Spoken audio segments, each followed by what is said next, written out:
kehormatan selalu memiliki kesempatan ini untuk bersama-sama dengan Bapak Ibu kita bisa pelajari firman Tuhan dan mendalami tema-tema yang unik seperti ini. Dan kalau Bapak Ibu menyadari kami sedang membangun satu pemahaman bersama di mana kita akan semakin berkembang dalam pemahaman dan pengenalan akan Tuhan. Kami mulai dalam meletakkan dasar-dasar yang benar-benar sangat dasar dan tujuannya adalah supaya kami mulai dari hal yang terkecil dan paling mudah sehingga akan muncul atau tiba saatnya di mana pembahasan yang rumit dan susah yang biasanya Bapak Ibu juga mempertanyakan kepada saya di sini, berbagai macam pertanyaan akan terjawab pada waktunya dan kami akan memiliki pemahaman yang utuh. Seumpamanya hal yang kita sedang buat ini sama dengan ketika seseorang membaca satu ayat dan dia coba menjelaskan seluruh Alkitab dari ayat itu. Tentu saja akan ada banyak hal yang dia hanya bicara dari isi pikiran ya, atau yang membayangkan hal itu, maka dia sampaikan hal itu. Tetapi kalau dia sudah baca Alkitab seluruhnya, dia akan melihat segala detail maupun segala keutuhan pesan firman Tuhan itu sehingga bisa memperoleh kesimpulan dan pemahaman lebih jelas, lebih akurat dari apa yang Tuhan mau untuk kita di zaman sekarang ini.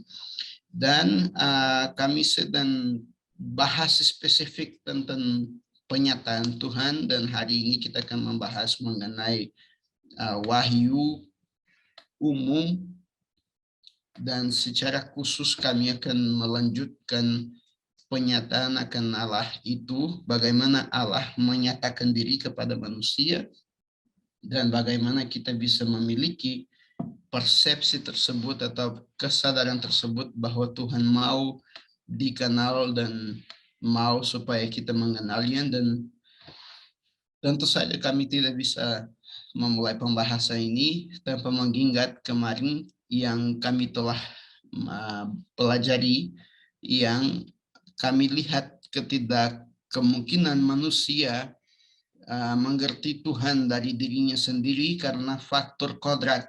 Pada saat manusia berdosa, dia kehilangan kemuliaan Allah dan otomatis dia kehilangan semua sifat hingga kemampuan untuk mengerti Allah seperti yang seharusnya atau seperti pada mulanya.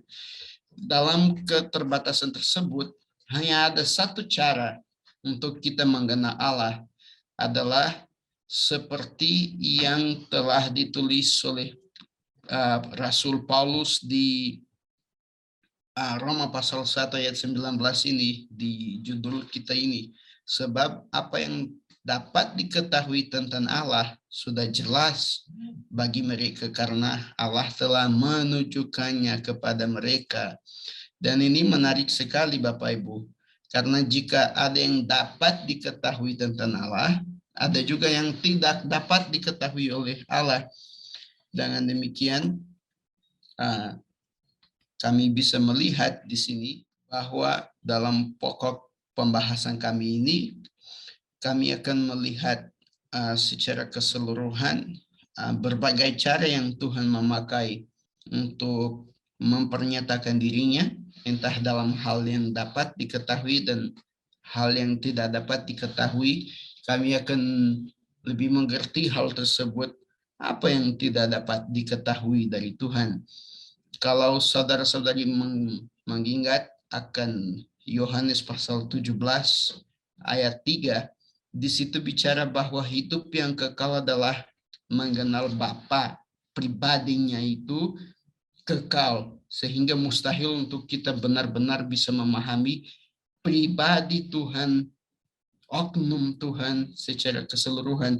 Namun segala pengetahuan mengenai Dia, sifat-sifatnya dan apapun informasi yang diperlukan supaya kita memiliki persekutuan kepada dengannya telah diwahyukan supaya kita bisa benar-benar punya satu persekutuan sejati dengan Dia, punya satu pengalaman dengan Tuhan, sehingga bisa disebut bahwa kita mengenalnya walaupun tidak secara keseluruhan, karena pribadinya itu sangat-sangat mustahil kita mengenal saat ini, karena itu hidup yang kekal ya. Oleh karena itu kita akan belajar beberapa pokok bahasan di sini adalah bagaimana cara Allah menyatakan diri, apa karakteristik wahyu umum secara khusus, bagaimana cara wahyu umum dinyatakan kepada manusia. Sebenarnya di sini saya minta maaf karena jika ada kata bagaimana tentu saja sudah sebutkan cara dan apa isi wahyu umum dan tujuan wahyu umum. Kami akan membahas secara spesifik satu cara ini, wahyu umum, karena di pembahasan berikut tentang wahyu khusus akan ada seseorang yang luar biasa namanya Bapak Jitro. Dia akan datang dan mengajar kami mengenai hal tersebut, dan beliau seorang peneliti firman yang sangat luar biasa, dan saya percaya Bapak Ibu akan sangat diberkati oleh pembahasan beliau. Dan supaya kita mulai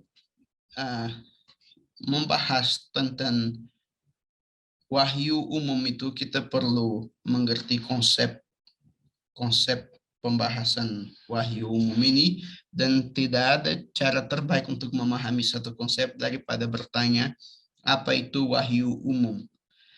Dalam sejarah manusia, Allah telah menyatakan dirinya dengan dua cara, yakni secara umum atau natural dan secara spesial atau secara khusus.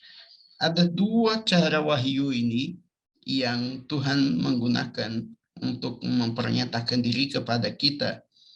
Dan seperti saya sudah katakan, wahyu khusus ini atau spesial ini akan dibahas nanti tersendiri, sehingga hari ini dan besok-besoknya kita akan lebih mendalami pernyataan Tuhan secara umum. Apa artinya hal ini?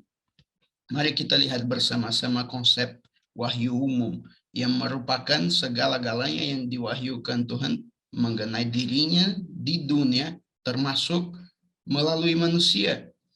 Tujuan wahyu umum atau wahyu natural adalah menyatakan bukti keberadaan Tuhan. Ini sangat-sangat penting kita meletakkan langsung dari awal, Bapak Ibu, karena banyak orang berharap diselamatkan melalui pengenalan akan Tuhan melalui wahyu umum ini. Namun tujuan dari wahyu umum ini bukan mempernyatakan pengenalan yang membawa kita kepada keselamatan, tapi mempernyatakan pemahaman atau informasi secukupnya untuk kita memahami dan meyakinkan bahwa Tuhan benar-benar ada. Bahkan pun kalau kami keluar dari meta surya ya, kita pergi di atas tata surya ini dan kita masuk di dunia alam, di dunia alam roh, kami bisa dikatakan bahwa itu pun ada untuk menunjukkan kami bahwa pada kenyataannya ada satu Allah yang menguasai dunia fisik maupun dunia metafisik atau dunia rohani itu. Seperti yang kita bisa lihat di Kisah Para Rasul pasal 11, ketika ada seorang prajurit yang dia sedang berdoa dan Tuhan tampil kepadanya, ada satu malaikat yang tampil kepadanya dan kemudian memerintahkan dia untuk pergi dan memanggil Petrus untuk beritakan firman kepadanya supaya dia bisa diselamatkan. Dan itu menarik sekali karena di hari-hari terakhir ini ada orang yang sudah hampir menyembah malaikat ya. Dan kebetulan kami akan punya satu pembahasan spesifik mengenai malaikat itu dengan Bapak Rehabian di bulan, kalau saya tidak salah, Oktober besok.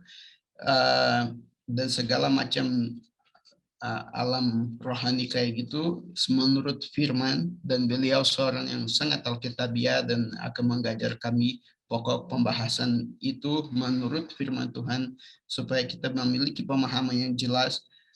Karena seperti saya katakan, di akhir-akhir ini ada banyak orang yang mengagumi pernyataan rohani atau macam-macam setan, macam-macam malaikat-malaikat sebagai sesuatu yang lebih hebat, lebih agung daripada firman Tuhan itu sendiri. Sedangkan Yesus sendiri menyatakan bahwa orang tidak akan percaya walaupun ada seseorang yang bangkit dari antara orang mati atau bangkit dari kematian, jika dia tidak benar-benar menyelidiki dan percaya kepada firman itu tersendiri. Dan hal-hal seperti itu, pernyataan-pernyataan rohani seperti itu, tidak akan memiliki kekuasaan untuk menyelamatkan kita lebih daripada firman Tuhan itu sendiri. Dan seperti yang kita sudah membaca di sini, wahyu umum tentu saja tidak sedang melibatkan dunia rohani, tapi dunia natural. Makanya salah satu sebutan bagi wahyu umum ini adalah teologi natural, dan teologi natural ini datang dari kata natur, ya, yang berarti alam semesta dan segala yang diciptakan oleh Tuhan. Makanya karena begitu mencakupi, kecakupannya sangat luas, kita juga sebutkan itu sebagai wahyu umum. Dan juga ada yang menyebutkan, atau pakar-pakar teologi yang menyebutkan itu sebagai wahyu pra-kejatuhan, yang maksudnya sebelum adanya kejatuhan manusia itu akan berkata mengenai cara alam mewahyukan diri melalui ciptaannya yang sempurna dan yang luar biasa itu. Karena takaran Tuhan ketika dia ciptakan sesuatu, dia selalu selesai dengan kata bahwa itu baik. Dan di akhir segala-galanya, dia lihat bahwa itu amat baik.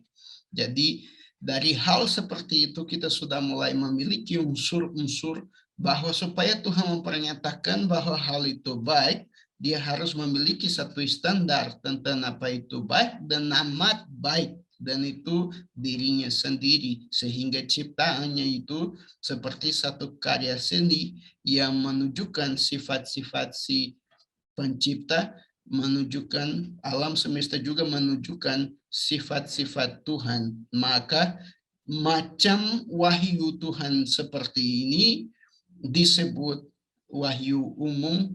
Kenapa? Karena di dalam karakteristiknya itu wahyu umum ini memiliki beberapa prinsip. Yang pertama adalah memang dia umum, dia diwahyukan untuk semua manusia. Dia tidak diwahyukan hanya kepada orang Kristen. Tentu saja ketika ada orang siapapun dia yang lahir di muka bumi ini, dia akan memiliki kesadaran akan lingkungan di sekitarnya dan melihat bahwa itu dianugerahkan Tuhan kepadanya, seperti sebutkan atau dikatakan di dalam Kejadian pasal 8 ayat 22 yang bicara sedemikian.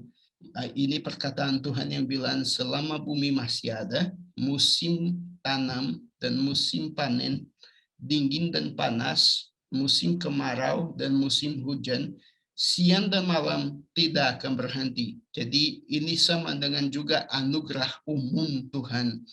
Anugerah Tuhan ada dua, ada yang khusus dan ada yang umum. Kami tidak akan mendalami tentang pembahasan anugerah umum dan khusus ini, tapi sangat mendekati di sini bahwa anugerah khusus Tuhan itu mencakupi seluruh manusia, walaupun manusia tersebut bukan anaknya, tapi ciptaannya. Dan di sini juga kami bisa melihat bahwa hukum alam semesta itu berada bagi semua manusia, bahkan sebab akibatnya pun. Misalnya kalau kami mulai tebang semua pohon, mulai potong semuanya, dan akan ada perubahan cuaca dan kita menuai akibat dari tindakan yang kita lakukan itu terhadap alam semesta sendiri. Kalau kita buang sampah di dalam sungai dan kemudian mau mancing dan lihat, wah, tidak ada ikan di sini lagi karena sudah mati demi polusi yang kita sendiri melakukannya, maka bisa lihat bahwa hal seperti itu diberikan atau prinsip seperti itu mencakupi seluruh manusia, bukan hanya di sebagian dunia, tapi semua sebab akibat alam semesta. Alam semesta itu sendiri, musimnya, segala macamnya diletakkan kepada semua ciptaan Tuhan, semua manusia di muka bumi. Itu kenapa disebut juga wahyu umum, karena cakupannya memang general, ya, seperti di Matius pasal 5 ayat 45 ini yang saudara-saudari bisa cek di firman Anda sendiri, yang katakan seperti ini, dengan demikian kamu dapat menjadi anak-anak Bapamu yang di surga, karena dia menerbitkan matahari yang mataharinya bagi yang jahat dan yang baik. Jadi Tuhan tidak memilih-milih dalam memberkati secara umum ini. Orang jahat tidak akan memiliki cahaya matahari yang kurang daripada orang yang baik. Sama-sama memiliki kesempatan yang sama, memiliki matahari dan bisa menikmati segala-galanya yang diciptakan Tuhan secara sama. Dan menurunkan hujan bagi mereka yang benar, bagi yang benar dan yang tidak benar. Nah, itu satu sifat yang mengkomunikasikan kemurahan hati Tuhan, ya. Maka di Kisah Para Rasul akan menggunakan sifat itu untuk mempernyatakan bahwa hal itu bersaksi mengenai keberadaan Tuhan ketika Paulus bicara, namun ia tidak membiarkan dirinya tanpa saksi, sebab ia melakukan yang baik dengan memberikan kepadamu hujan dari langit dan musim-musim berbuah yang memuaskan hatimu dengan makanan dan kegembiraan. Bisa lihat bahkan faktor bisa menikmati makanan dari apa yang kita tanam dan tuai adalah satu bentuk pernyataan anugerah Tuhan. Jadi itulah satu karakteristik yang terkandung dalam wahyu umum, yang makanya kita bilang umum, ya, karena cakupannya benar-benar bagi seluruh manusia. Dan salah satu karakteristik itu natural, dari kata natur yang tadi kita bicara di awal mula itu. Wahyu umum ini disebut natural karena terdiri dari segala atau seluruh dunia dan segala isinya, dari natur, dari alam semesta itu sendiri, terbatas bagi alam semesta ini sendiri. Dan ada juga salah satu karakteristiknya adalah metodologi yang Tuhan menggunakan untuk memberikan pernyataannya melalui wahyu umum ini, atau seperti yang kita bisa sebutkan wahyu natural, adalah bahwa Tuhan menggunakan atau menaruh di dalamnya aspek atau ciri-ciri yang universal. Misalnya sinar matahari, udara, di mana di muka bumi tidak ada udara. Di mana di muka bumi ini tidak ada orang yang tidak mengenal matahari, kecuali dia tergelam di dalam satu gua dan tidak pernah keluar dari sana, ya. Dia hidup di bawah bumi seperti cacing. Juga hati nurani manusia, walaupun manusia seperti yang saya bicara tadi ini, dia hidup tersembunyi di dalam perut bumi ini, dia tetap punya hati nurani, dia tetap bisa berpikir mengenai dirinya sendiri, dia punya kalbudi, dia punya kesadaran akan dirinya dan lingkungan di sekitarnya, dan itu hal yang alami yang terkandung kepada semua manusia, bahkan orang gila pun punya kesadaran. Makanya kita juga bilang bahwa salah satu sebutan bagi orang gila itu sakit jiwa, ya, karena kita bicara jiwa di situ seakan-akan akal budi orang itu sedang terlukai sehingga dia terkesan hilang akal, namun dia juga punya akal. hanya terganggu akalnya itu menunjukkan bahwa ada atribut-atribut Tuhan yang dipernyatakan melalui wahyu umum ini yang terkomunikasi atau terbagi secara universal bagi semua manusia, yang hal tersebut menunjukkan atau membawa kita untuk melihat keberadaan seseorang, satu Tuhan atau Tuhan yang benar, yang memiliki ciri-ciri seperti itu. Dia ada di mana-mana, dia ciptakan segala-galanya, dan dia hadir di mana-mana ya. Jadi kita bisa lihat sifat-sifat Tuhan melalui aspek-aspek tersebut. Bagian ketiga yang kita bisa lihat ini adalah cara Tuhan mewahyukan atau cara Tuhan menggunakan wahyu umum ini atau mempernyatakan wahyu umum ini kepada kita manusia. Ini sangat menarik Bapak Ibu, karena ada 4 aspek ini yang Tuhan menggunakan untuk mempernyatakan atau menunjukkan wahyu umumnya kepada kita. Tentu saja seperti yang kita sudah bicara, melalui alam semesta, melalui keteraturan tata surya, melalui manusia sendiri, dan salah satunya tentu saja melalui Allah itu secara pribadi. Mari kita lihat masing-masing aspek ini. Kalau kita bicara bahwa wahyu umum dipernyatakan melalui alam semesta, saya pikir sudah jelas bagi Bapak Ibu bahwa apa yang kita sedang katakan. Namun sangat jelas juga bahwa ada satu usaha manusiawi untuk menjelaskan keberadaan alam semesta itu tersendiri tanpa memerlukan Tuhan. Dan di situ kami menemukan berbagai teori-teori untuk menunjukkan atau menjelaskan asal-usul alam semesta ini tanpa Tuhan. Misalnya, ada teori yang mengatakan bahwa alam semesta itu menciptakan dirinya sendiri. Dan itu satu kegilaan ya Bapak Ibu. Karena untuk sesuatu menciptakan dirinya sendiri, seharusnya dia sudah ada sebelum menciptakan dirinya, dan kita akan putar di situ, dan seperti satu pernyataan yang tidak masuk, bukan seperti, tapi sebenarnya satu pernyataan yang tidak masuk akal. Karena supaya saya mengatakan bahwa satu pulpen menciptakan pulpen itu sendiri, bagaimana pulpen itu ada sebelum dia ada? Ya, satu hal yang tidak masuk akal ya. Yang kedua teorinya yang bicara tentang satu kebetulan kekal atau satu kecerdasan yang acak, yang berarti bahwa materinya ini pada dasarnya punya satu zat tertentu ini, bagaimanapun kami tidak tahu, dia tercampur sehingga muncul segala-galanya yang kita pahami ini.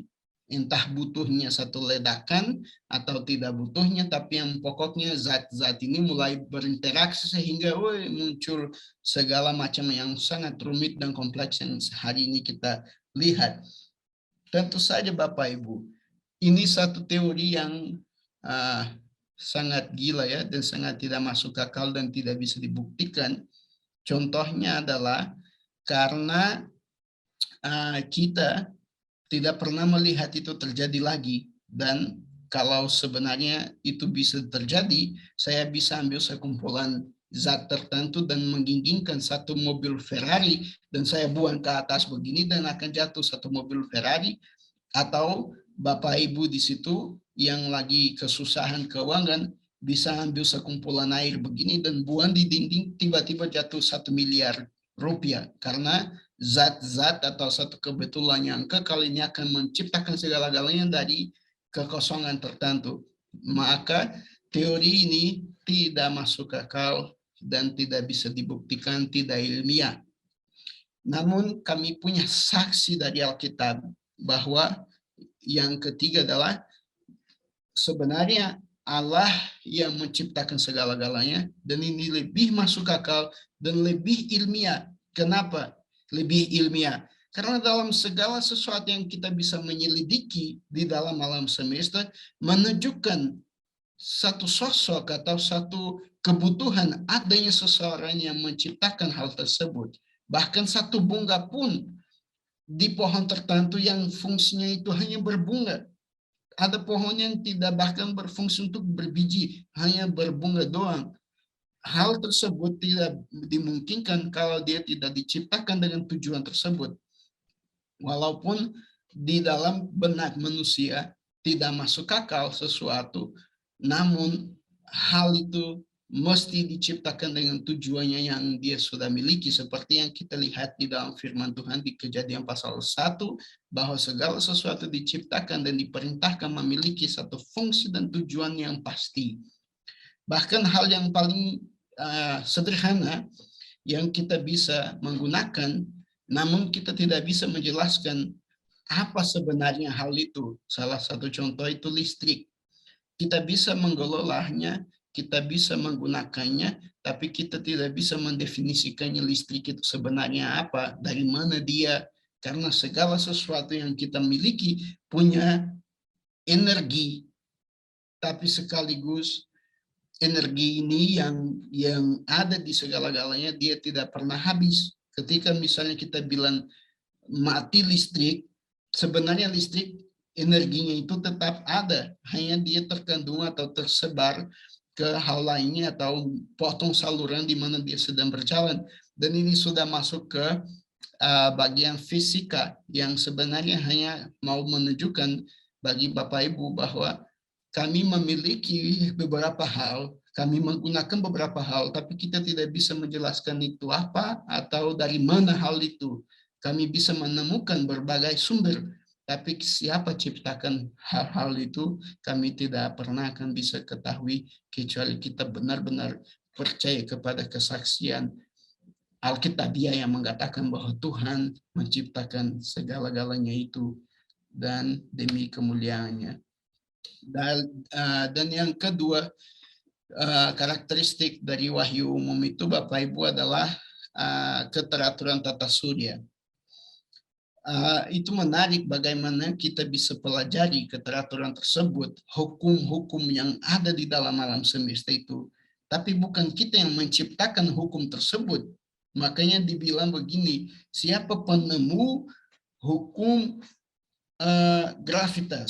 gravitasi? Bukan siapa pencipta ya. Karena sebenarnya pencipta itu Tuhan.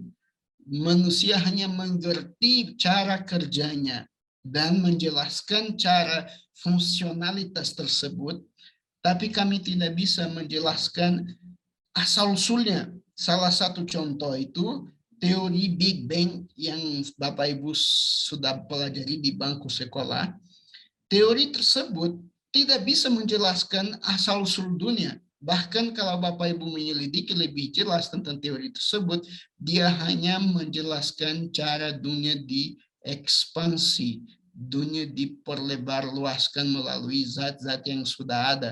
Tapi bagaimana munculnya itu, alasan adanya itu, kenapa diciptakannya itu, atau siapa menciptakannya, tidak bisa menjelaskan. Dia hanya bisa menjelaskan bagaimana tata surya atau alam semesta bisa diperlebar luaskan melalui komponen-komponen yang sudah ada, tapi tidak bisa menjelaskan siapa pencipta dari komponen-komponen yang sudah ada, materi-materi yang kita kenal pada hari ini. Jadi bisa dijelaskan caranya, tapi tidak bisa dijelaskan kenapa diciptakannya.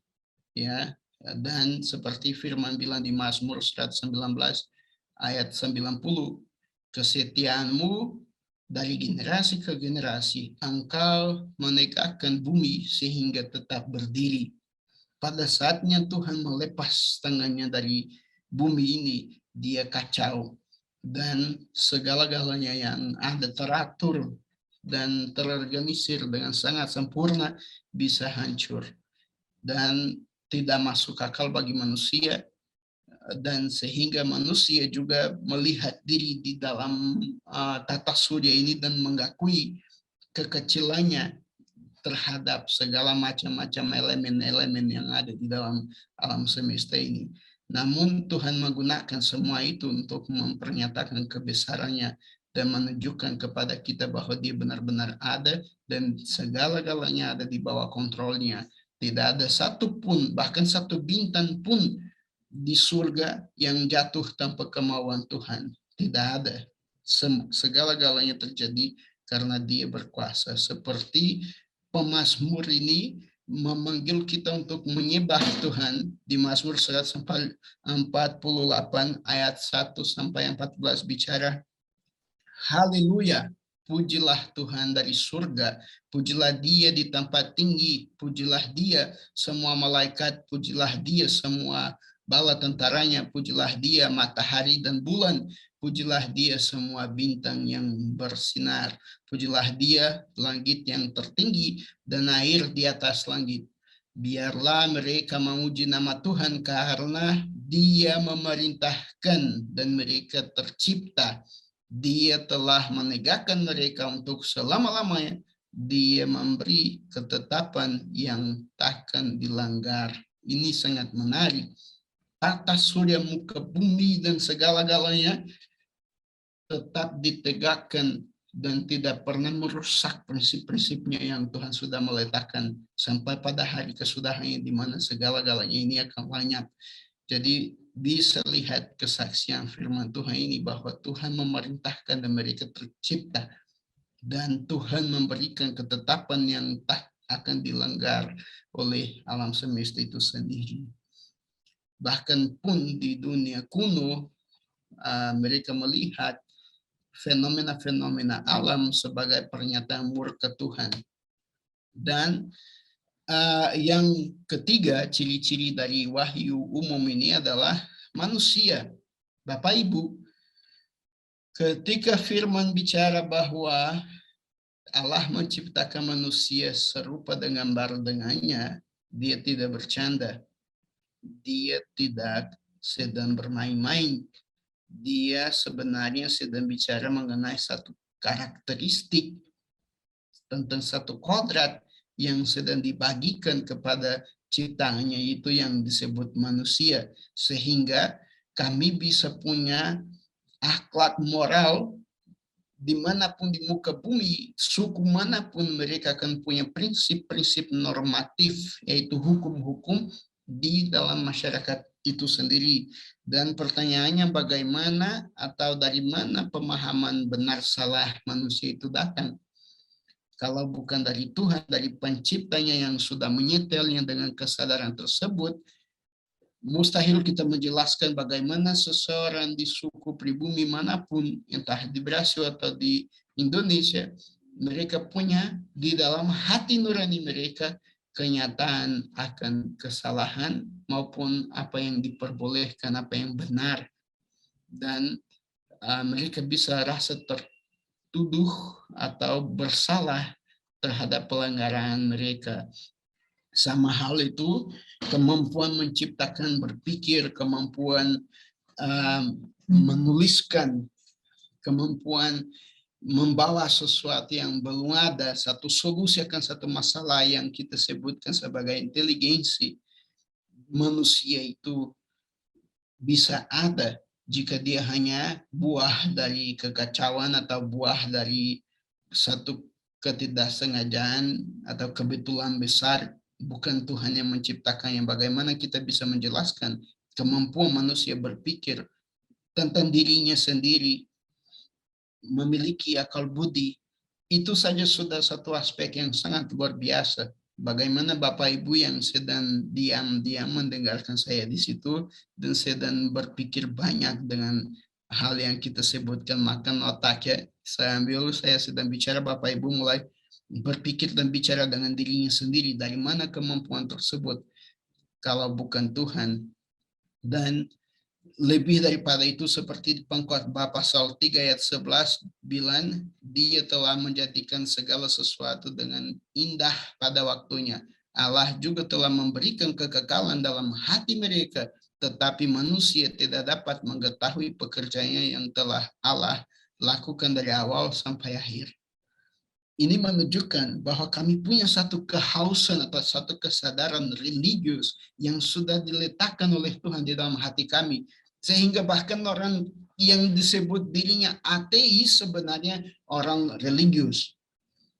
Karena untuk mereka mempernyatakan bahwa Tuhan tidak ada, mereka harus percaya hal tersebut. Jadi pada intinya mereka hanya bukan ateis, tapi mereka mau hidup tanpa pernyataan agamawi yang sebenarnya menjatuhkan mereka kepada satu agama tertentu. Entah itu agama yang menyembah ilmu pengetahuan yang juga tidak pasti, atau menyembah kesombongan diri sendiri, kemampuannya diri sendiri, ataupun yang jatuh ke dalam penyembahan berhala alam semesta. Dan mau tidak mau semua manusia di dalam isi hatinya, di dalam seluk beluk hatinya ini ada kerinduan akan Tuhan, walaupun dia belum tahu Tuhan itu seperti apa. Dan itu yang kita sebutkan sebagai kesadaran religius. Pada intinya, pembagian kecil ini adalah hanya sesuatu yang disebut sebagai keutuhan manusia. Manusia secara keutuhan menunjukkan dan menggacu kepada seorang Sang Pencipta yang berikan kami satu tubuh yang terdiri dari jiwa dan roh dan bagian fisik. Dan ini kita akan masuk ke yang terakhir adalah Allah sendiri. Bagaimana Allah sendiri bisa menjadi satu karakteristik dari wahyu umum. Pertama, ada dari aspek kita manusia ini. Semua manusia di muka bumi punya kesadaran bahwa Tuhan ada. Walaupun mereka akan sebutkan itu dengan nama berbeda atau mengagumi sesuatu sebagai Tuhan, tapi dia punya kesadaran seperti yang kita sudah baca tadi di ayat tadi, punya kerinduan akan Tuhan, dan akan punya di setiap bahasa, suku, dan bangsa akan ada satu kata spesifik untuk Tuhan. Itu sangat menarik bahwa kami sudah punya kesadaran akan Tuhan itu. Yang ketiga adalah bahwa segala-galanya yang diciptakan oleh Tuhan ada jejak langkahnya atau sidik jarinya ada di situ, sehingga kita sudah bahkan kita sudah melihat bagaimana matahari sendiri itu menunjukkan kemuliaan Tuhan. Siapa yang mampu melihat kepada matahari dengan mata telanjang di siang hari itu? Saking mulia cahayanya, saking panasnya, kami bisa melihat semua aspek kebesaran, sehingga dulu di zaman lalu manusia melihat matahari itu seperti melihat Tuhan dan mulai menyembah kepada matahari bagaikan suatu Tuhan dan memberhalakan ciptaan Tuhan itu. Kenapa? Karena benar-benar mulia. Dan dari aspek itu Allah menjadi saksi tentang dirinya sendiri karena dia mempernyatakan diri atau menunjukkan sifat-sifatnya di dalam segala-galanya, bahkan di dalam kesadaran kita tentang dirinya. Kami memiliki kesadaran mengenai Tuhan, dan itu salah satu pernyataan yang sangat luar biasa. Dan ada satu aspek lain yang disebut teofania, dan teofania itu sangat luar biasa ketika Tuhan mempernyatakan diri. Dia teofani, mungkin di bahasa Indonesia bilang teofani, kemunculan Tuhan dalam bentuk yang dapat dilihat oleh manusia. Itu kami punya berbagai saksi di dalam firman Tuhan, tapi yang paling menarik buat saya itu Hagar ketika dia bicara, aku melihat yang melihat aku. Itu sangat menarik. Saya berdoa supaya kita semua dan bahkan semua manusia di muka bumi punya anugerah yang Hagar telah miliki untuk melihat Tuhan yang sedang melihat kami. Pada kenyataannya kami semua punya kesadaran bahwa di atas sana ada seseorang yang sedang melihat kelakuan kami dan kami takut mengemeter terhadapnya. Pokok keempat yang kita perlu menyadari terkait wahyu umum adalah isinya. Dalam Alkitab jelas bahwa wahyu umum itu berotoritas untuk mengajar kita mengenai Allah. Misalnya, kami bisa mempelajari dari wahyu umum ini berbagai sifat dari Tuhan atau informasi tentang Tuhan di Mazmur 19 yang tentu saja Bapak Ibu sudah bahkan hafal ya. Katakan seperti ini, langit menceritakan apa? Kemuliaan Allah. Jadi kita bisa melihat kemuliaan Allah. Dan kemudian bicara, dan cakralawa menyatakan perbuatan tengahnya yang adalah kekuasaan Tuhan itu.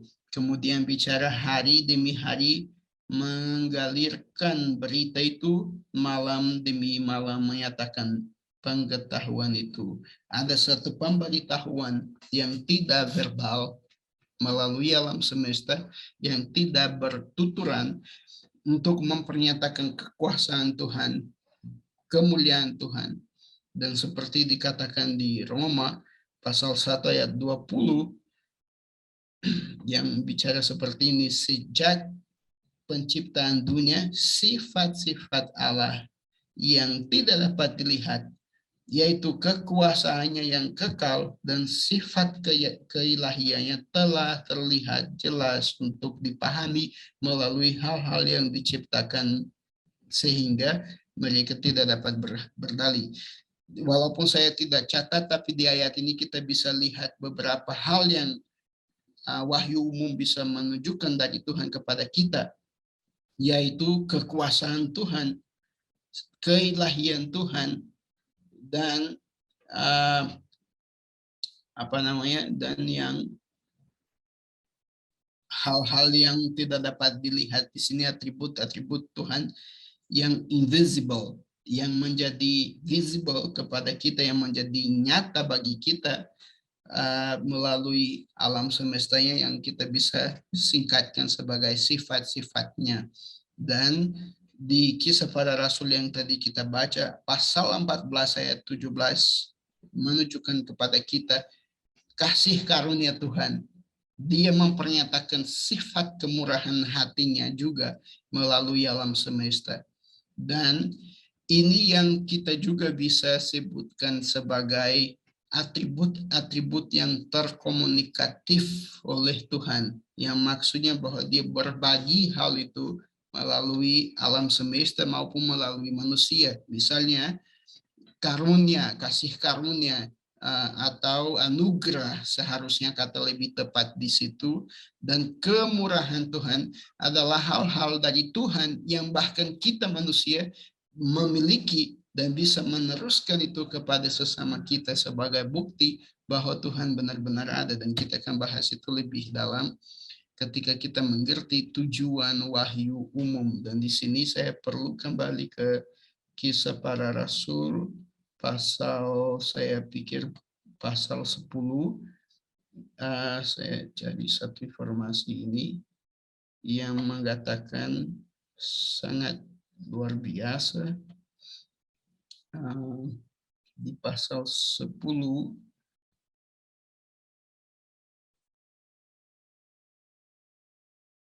ketika Cornelius sedang berdoa, lalu muncul malaikat di ayat keempat bicara begini, lalu ia menatap malaikat itu dengan ketakutan dan berkata, apa ini Tuhan? Dan malaikat itu berkata kepadanya, doa-doamu dan sedekah-sedekahmu telah naik sebagai suatu pengingatan di hadapan Allah. Sekarang suruhlah orang-orang ke Yope dan panggillah seorang bernama Simon yang disebut Petrus. Ia tinggal bersama dengan seorang penyamak kulit bernama Simon yang rumahnya berada di tepi laut. Ketika malaikat yang berbicara kepadanya telah pergi, Cornelius memanggil 2 orang pelayannya dan seorang prajurit yang saleh dari antara orang-orang yang selalu melayani keperluan pribadinya. Dan kenapa saya sedang baca teks ini yang sebenarnya tidak bahas tentang wahyu umum? Apa sangkut pautnya? Karena kalau Bapak Ibu lanjut membaca di sini, Petrus akan ada satu penglihatan dan kemudian dia pergi memberitakan firman kepada orang itu. Orang ini sudah punya kesadaran akan Tuhan, dia sudah hidup secara religius, tapi dia belum diselamatkan. Itu keadaan banyak kita bisa melihat kepada alam semesta, kepada fenomena-fenomena alam semesta, tsunami, udara, badai, bahkan kilat. Semua itu bisa membuat kita mengagumi dan bahkan menyembah Tuhan dan bahkan hidup benar, tapi tidak memiliki kekuasaan untuk menyelamatkan kami. Itu hanya bisa menunjukkan kepada kami betapa kecil kami terhadap segala ciptaan Tuhan, tapi Tuhan memiliki anugerah terhadap kita sehingga kita tetap hidup, bahkan bisa menguasai hal-hal tersebut. Kemudian kita bisa memiliki kesadaran betul bahwa Tuhan ada, bahkan bisa menyembah Dia karena kesadaran tersebut, tapi tidak akan diselamatkan karena kesadaran itu. Wah, bagaimana bisa? Karena faktor keselamatan itu tergantung kepada wahyu khusus yang akan dibahas kemudian. Tapi wahyu umum ini bertujuan bahkan untuk menghakimi dengan adil setiap orang yang menolak keberadaan Tuhan. Ini sesuatu yang menarik. Wahyu khusus dia tidak berada untuk buat kita diselamatkan, namun dia berikan informasi secukupnya tentang keberadaan Tuhan sehingga kita bisa memuliakan dan menyembah kepadanya. Dan itu yang dibilang di Roma pasal 1 ayat 19 sampai 21 kalau saya tidak salah. Bicara begini, sebab apa yang dapat dilihat tentang Allah sudah jelas bagi mereka karena Allah menunjukkan kepada mereka sejak penciptaan dunia sifat-sifat Allah yang tidak dapat dilihat, yaitu kuasanya yang kekal dan sifat keilahiannya telah dilihat jelas untuk dipahami melalui hal-hal yang Dia ciptakan sehingga mereka tidak dapat berdalih. Sebab sekalipun mereka mengetahui Allah, mereka tidak memuliakannya sebagai Allah atau bersyukur kepadanya. Sebaliknya mereka menjadi tidak berguna dalam pikiran mereka dan hati mereka yang bodoh menjadi gelap. Dan kemudian mereka akan ambil segala hal yang mereka sudah tahu tentang Tuhan itu, tapi gantikan itu menjadi berhala dan mulai menyembah ciptaannya daripada Sang Pencipta, menunjukkan bahwa kita bisa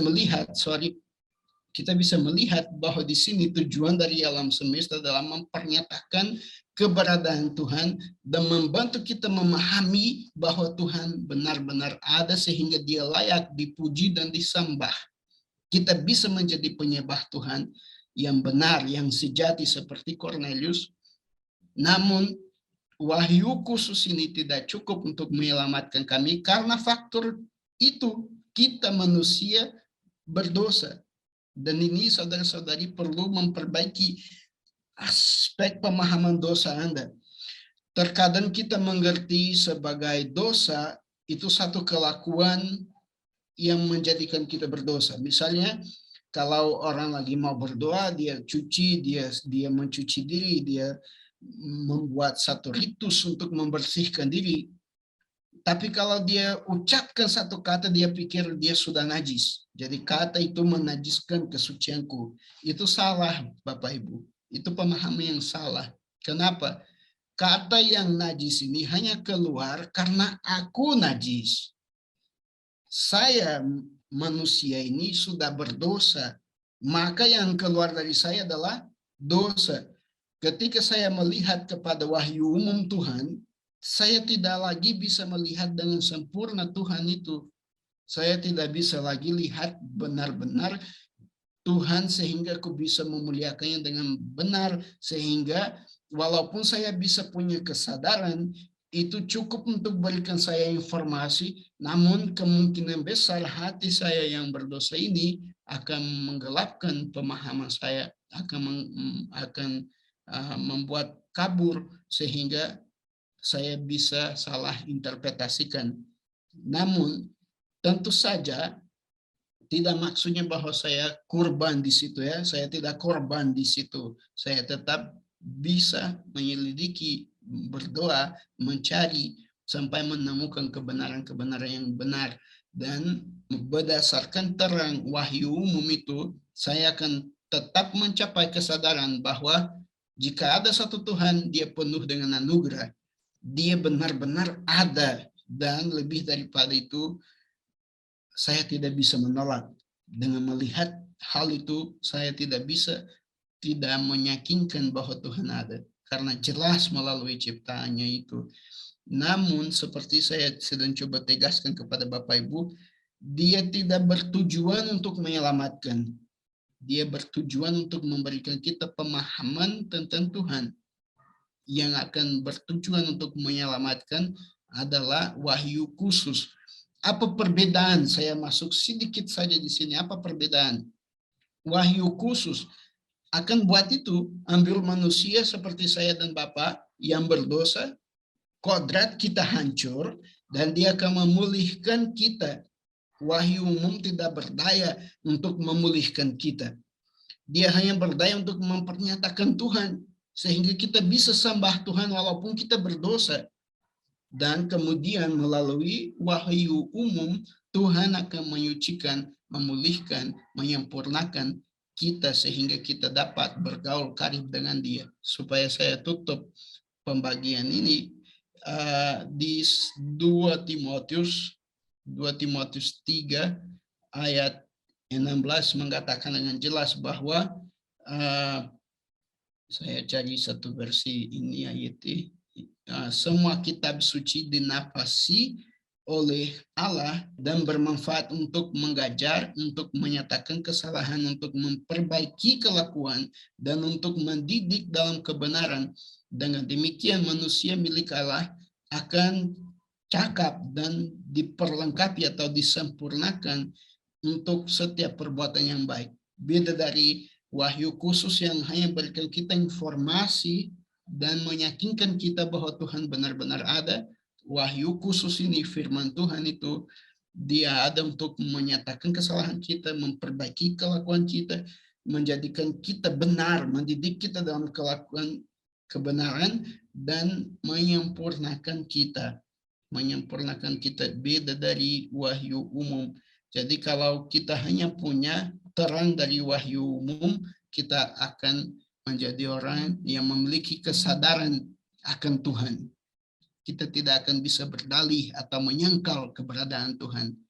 Namun kita tetap tidak bisa diselamatkan karena tujuan wahyu umum bukan menyelamatkan kita, namun hanya memberitahukan kepada kita Tuhan ada.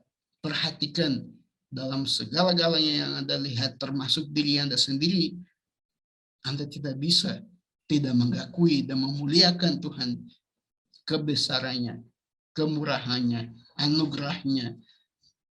Tuhan ada dan itu sesuatu yang pasti. Maka wahyu umum digunakan oleh Tuhan untuk memberikan terang tersebut kepada kami. Dan kami akan mendalami lebih banyak tentang wahyu khusus tersebut yang akan menyelamatkan kita di pembagian.